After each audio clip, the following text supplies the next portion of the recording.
Review பண்ணாதீங்கன்னு சொல்றதுக்கு யாருக்குமே உரிமையே இல்லை. யாருக்குமே உரிமை இல்லை.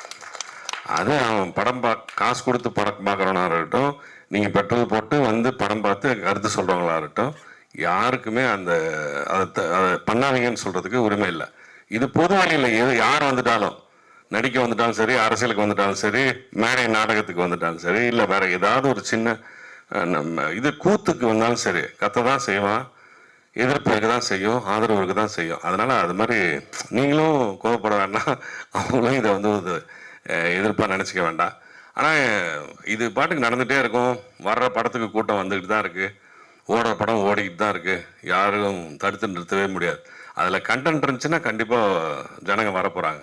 நான் தோற்றம்னு ஒரு படம் நடித்தேன் சார், அவர் சொன்ன மாதிரி தோற்றம்னு ஒரு படம் நடித்தேன். அதுக்கு நீங்கள் ரிவ்யூ பண்ணாதான் அந்த தோற்றம் படமே வெளியவே தெரியும். இது விஷால் சார் படம் மாதிரி கோடிக்கணக்கில் படம் பண்ணுறவங்களுக்கெல்லாம் அது கண்டிப்பாக தேவைப்படாது. ஆனால் சும்மா சின்ன படங்கள் எடுக்கிறவங்களுக்கு கண்டிப்பாக உங்களுடைய ரிவ்யூ அவசியம் தேவை. நான் திரும்ப திரும்ப அன்றைக்கும் அதான் சொன்னேன், இன்றைக்கி தான் சொல்கிறேன், மாற்றி பேசவே இல்லை.